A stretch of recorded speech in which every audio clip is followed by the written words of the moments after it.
Bismillahirrahmanirrahim. Alhamdulillahi Rabbil alamin. Vassalatu vassalamu ala ashrafil mursalin. Va ala alihi va ashabihi ajma'in. Amma ba'd, assalomu alaykum va rahmatullohi ta'ala va barakatuh. Nafs tarbiyasi, tazkiyatun nafs silsila darslaridan navbatdagi darsimiz rostgo'ylik, as-sidq. Bu darsni boshlashlikdan avval shu oldiga bir o'tib ketgan ma'noda aytadigan gapimiz shuki, inson bu dunyoda nima yaxshilikka erishgan bo'lsa, qanaqa bir yaxshi natijaga yetgan bo'lsa, uni aslida rostgo'ylik yotadi, sodiqlik. Va inson qaysi narsaga intilib, harakat qilib, niyat qilib, orzu qilib, kirishib yeta olmagan bo'lsa, yeta olmasligini asli tagida mana shu sodiq emasligi turadi. Agar shu so'zni, shu ma'noni yaxshilab o'ylab ko'rsangiz, qarang, hayotda nimaga erishdingiz? Qanaqa bir yaxshi bir natija bor qo'lingizda? Hunar bormi? Ilm bormi? 3-4 chaqa bormi? Jamiyatda bir hurmat, obro' bormi? Ki sizda bor narsa u sizga yoqadi. Yaxshilab surishtirib qarasangiz, mana shuni orqasida siz sodiq bo'lgansiz. Darsning xulosasi shu. Biron bir yaxshilikka erishmoqchimisiz? Sodiq bo'ling. Rostgo'y bo'ling.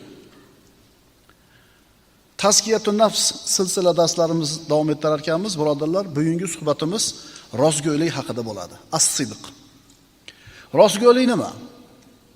Bu savolga avom xalq yolg'on gapirmaslik deb javob beradi. Ya'ni yolg'on gapirmaydigan odam rostgo'y deyiladi. Falonchi rostgo'y odam. Nimaga? Doim rost gapiradi, yolg'on gapirmaydi.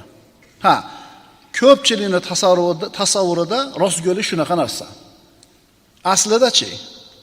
Faqat yolg'on gapirmasa shu odam sodiq odam, rostgo'y odam deyiladimi? Yo'q, birodarlar, rostgo'ylikning ma'nosi bundan kengroq. Rostgo'ylik hamma narsa. Rostgo'ylik haqida birodarlar Qur'oni Karimda oyatlar nozil bo'lgan. Rostgo'ylik so'zi Qur'onda juda ko'p marta takrorlanadi. Agar so'zdagi rostgo'ylik haqida gapirsak, so'zdagi rostgo'ylik so'zingizni voqelikka mutobiq kelishligi so'zdagi rostgo'ylik deyiladi. Takrorlayman. Gapirayotgan gapingiz bilan voqelik bir xil bo'lsa, demak siz so'zda rostgo'ysiz. Qor yog'yapti deb kirdi bitta odam tashqaridan. Ikkinchisi kirdi, yo'q, qor yog'mayapti deb kirdi. Ikkalasiniki ham xabar. Ikkalasini ham rostgo'y yoki yolg'onchi deya olmaymiz. To tashqariga chiqib shu holatni ko'rmagunimizcha. Agar qor yog'ayotgan bo'lsa, birinchi odamning gapi to'g'ri bo'ladi, u rostgo'y bo'ladi. Agar yog'mayotgan bo'lsa, ikkinchi odam. Mana rostgo'ylik haqida kelgan oyatlarni birma-bir o'qib o'rganamiz. Rostgo'ylik haqidagi oyatlar. Agar biz mo'min banda o'zini hayotida qanaqa daraja, martabaga ega bo'lmasin, buni sababi albatta rostgo'ylik bo'ladi desak, mubolag'a bo'lmaydi. Darsni boshida aytdimmi? Nimaga erishgan bo'lsangiz, orqasida rostgo'y edingiz.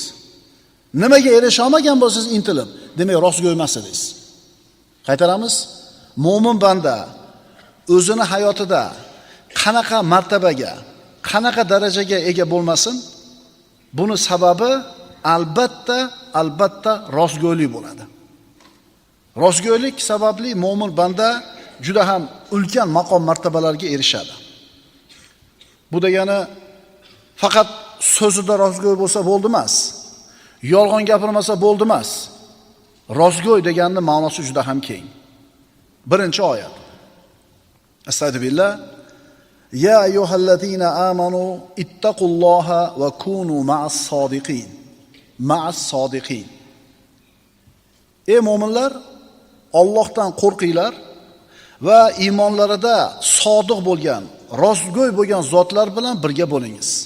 Ya'ni rostgo'ylar bilan, sodiqlar bilan birga bo'lingiz. Allohga itoat qil, taqvo qil va rostgo'ylar bilan birga bo'l.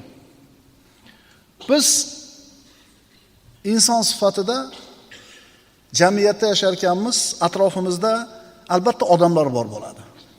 Va bu odamlarni bizga ta'siri borligida shubha yo'q. Do'stlarimiz bor, qarindoshlarimiz bor, ulfatlar bor, hamkasblar bor, qo'ni-qo'shnilar bor. Ularni albatta ta'siri senga bo'lmay iloji yo'q. Ulfating olaqonat bo'lsa, agar atrofimizdagilar baqirib gapiradigan, shu bir ovozini baland ko'tarib gapiradiganlar bo'lsa, holing holamay siz ham baqiroq bo'lib qolasiz. To'g'rimi? Alloh taolo aytayapti, Allohdan taqvo qilinglar va iymonida sodiq bo'lgan odamlar bilan birga bo'linglar. Alloh bizga kimlarni do'st tutishimizni o'rgatyapti. Sodiqlar bilan birga bo'linglar. Payg'ambarimiz sollallohu alayhi vasallam aytadilar: "Al-mar'u ala dini khalilihi falyanzur ahadukum man yukhalilu." Rasululloh aytibdilar, kishi do'stining dinida bo'ladi. Bas sizlardan biringiz kimni do'st tutayotganiga qarasin. Agar sizni do'stingiz sodiqlardan bo'lsa, uning sodiqligidan sizga ham yuqadi. Agar kazzoblardan bo'lsa-chi, undan ham yuqadi. Hikmatda as-sohibu sahibun deyilar ekan. Do'st ergashtiruvchi bo'ladi. Do'st erchituvchi bo'ladi.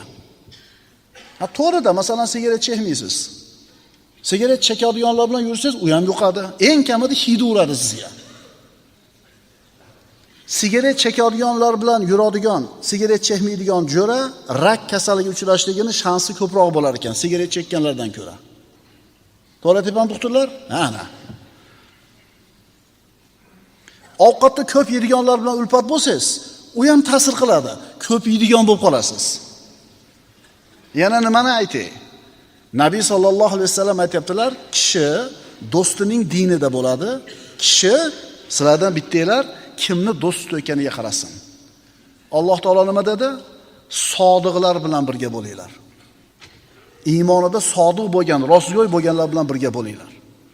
Agar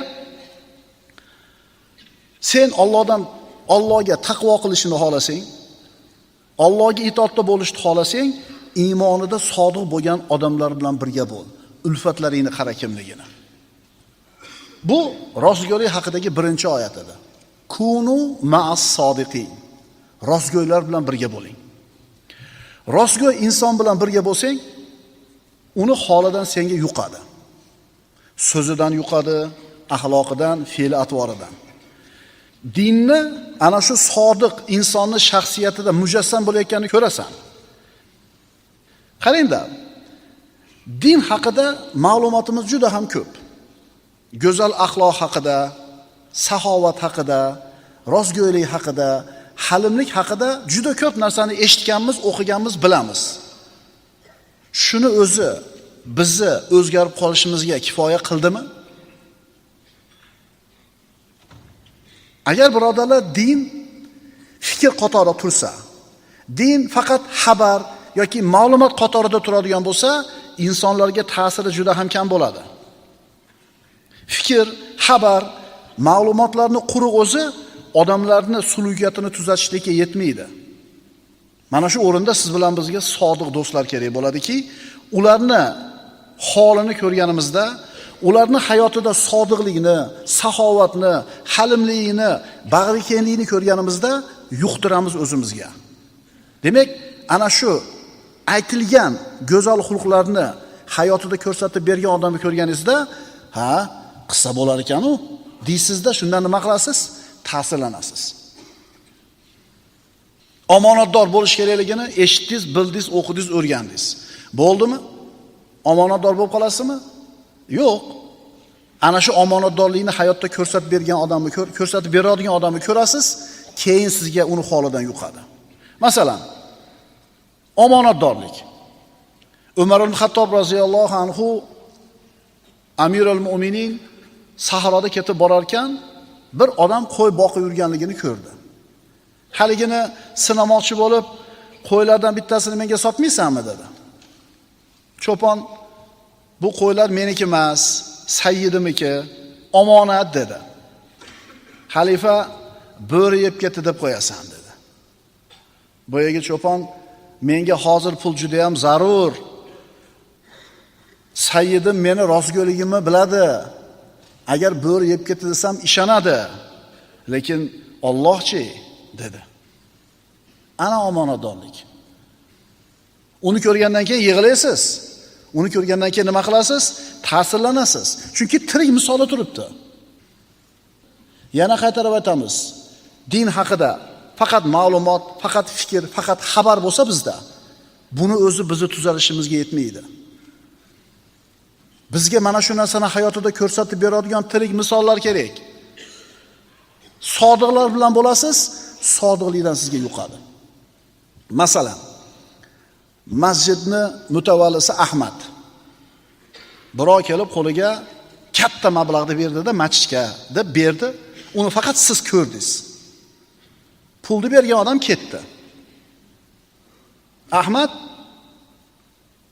pulni oldi, birov uni biladi deb bilmaydi. Ya'ni hech kim bilmaydi degan e'tiqodda turibdi. Ana shu pulni hech kim bilmagan bo'lsa ham kelib masjidni yosh sondig'iga solsa yoki qavmni oldiga tashlaydigan bo'lsa, siz uni ko'rasizda, bor ekan shunaqa odamlar deysiz, omonatdorlikni o'rganasiz undan. Ana shu omonat borligi uchun, omonatdorlik, halollik borligi uchun, sodiqlik borligi uchun masjidlar obod bo'ladi-da.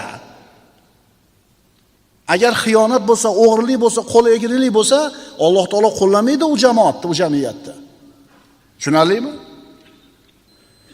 Demak, faqat gapirib qo'yilsa, ma'ruzalar aytib qo'yilsa, kitoblar chiqarilib qo'ysa, agar shular yetarli bo'lganida, unda hammamiz sodiq bo'lardik, xulqlarimiz komil bo'lar edi. Ammo buni o'zi kifoya qilmaydi. Shu xabarlarni, shu ma'lumotlarni, shu ilmni hayotda ko'rsatib beradigan odamlar kerak bo'ladi. Sen birodar aytasan, men mo'minman. Xo'p, yaxshi, go'zal. Ammo atrofingdagi odamlarchi? Ulfatlaring din diyonatdan uzoq. Qo'shnilari yomon odamlar. Islom bilan, taqvo bilan umuman ishi yo'q. Doim shularning ichidasan. Ulardan ajramaysan. Ularning orasidasan. Yana mo'minlikni da'vo qilyapsan. Sen kimsan? Sen shularning bittasisan. Chunki payg'ambarimiz aytibdilar, kishi do'stining dinida bo'ladi, kishi kimni do'st tutayotganiga qarab qo'ysin. Haligi yomonlarning yaxshisi bo'lguncha yaxshilarning yomoni bo'l degan gap bor-a? Yomonlarning ichida yaxshisiz. Hammasi ichganda ichmay o'tirasiz. Hammani mashinaga o'tkazib olib borib qo'yasiz. Trezvisizda. Hammasi shu tabletka ichib mast bo'layotganda siz taqvo qilib o'tirasiz. Yo'q, siz o'shalarning bittasisiz. Allohning dini masxara qilinsa, Allohning payg'ambari, Allohning shariati haqorat qilinsa, masxara qilinsa, indamay eshitib o'tiribsizmi? Siz shularning bittasi bo'lasiz. Alloh taolo Qur'onda aytdi: "Va kunu ma'as sodiqin." Rostgo'ylar bilan birga bo'linglar. Mo'min kishida hamiyat bo'lish kerak. Bunaqa jamiyatdan ajralish kerak, bunaqa aloqalarni nima qilish kerak? Uzish kerak. Payg'ambarimiz boshqa hadislarda marhamat qiladilar: "La tusahib illa mu'minan." Faqatgina mo'minni do'st tut. "Va la yakul ta'amaka illa taqi." Ovqatingni, taomingni faqatgina taqvodor yesin. Uyingga chaqiradigan mehmoning taqvodor bo'lsin deganida. Ma'qulmi? Endi insonmiz, atrofimizda har xil odam bor. Tijoratimiz, kasbimiz, ishimiz yuzasidan har xil odamlar bilan muomala qilamiz, bu mumkin. Chunki do'koningizga kirgan odamni siz namoz o'qiysizmi, o'qimaysizmi deb so'ramaysiz-da, siz ishingiz emas bu. Savdo qilyapsiz, ro'paringizga kim kelishidan qat'iy nazar chiroyli muomala qilasiz. Bu matlub narsa. Ammo Allohdan uzoq bo'lgan odamlar bilan qalin muomalada bo'lishlik to'g'ri bo'lmaydi. Chunki bunaqa ulfatlar sen uchun birodar katta xatar bo'ladi. Astagfiru billah. Ya ayyuhallazina amanu la tatawallaw qauman ghadiballohu alayhim qad ya'isu minal akhirati kama ya'isal kuffaru min ashabil qubur. Keyingi oyat. Ey mu'minlar, Allohning g'azabiga duchor bo'lgan qavm bilan do'st bo'lmanglar. Xuddi barcha kofirlar qabr egalaridan noumid bo'lganlaridek, ularning ham oxiratdan umidlari uzilgandir. Ya'ni kofir bo'lganlarni do'st tutma deb aytayapti Alloh taolo. Takror aytamiz, tijoratda, biznesda har xil odam bilan muomala qilasiz. Bu joiz. Mushrik bilan ham, kofir bilan ham tijorat qilish mumkin, ammo ular bilan qalin bo'lib ketmaslik kerak. Boshqa oyatda Alloh taolo aytadi, Astagfirullah, ya ayyuhallazina amanu la tattakhidul yahuda wan nasara awliya ba'duhum awliya'u ba'd wa man yatawallahum minkum fa innahu minhum innalloha la yahdil qawmaz zolimin. Ey mu'minlar, yahudiylar va nasroniylarni do'st tutmangiz. Ularning ba'zilari ba'zilariga do'stdirlar. Sizlardan kim ularga do'st bo'lsa, bas u o'shalardandir. Albatta Alloh zolim qavmni hidoyat qilmas. Birinchi oyat: ey mu'minlar, iymonlarda sodiq bo'lgan insonlar bilan birga bo'linglar. Rostgo'y deganda faqat yolg'on gapirmaydigan odamni tushunmaymiz. Rostgo'y odam bizda 3 ta narsa bo'ladi sifati. Rost gapiradi. Gapirayotgan gapi qilayotgan amaliga to'g'ri keladi va gapirayotgan gapi qilayotgan amali qalbida ham bo'ladi. Shu 3 ta sifati bor odam haqiqiy sodiq inson deyiladi. Gapi yolg'on emas, gapi qilayotgan ishiga to'g'ri keladi, qilayotgan ishi, gapirayotgan gapi qayerda bor? Qalbida ham bor bo'ladi. Alloh azza va jalla sodiq bo'lgan bandalar bilan birga bo'lishlikka tavfiq bergan bo'lsin. Aqulu qawli hada va astagfirulloh li va lakum. Vassalomu alaykum va rahmatullohi ta'ala va barakatuh.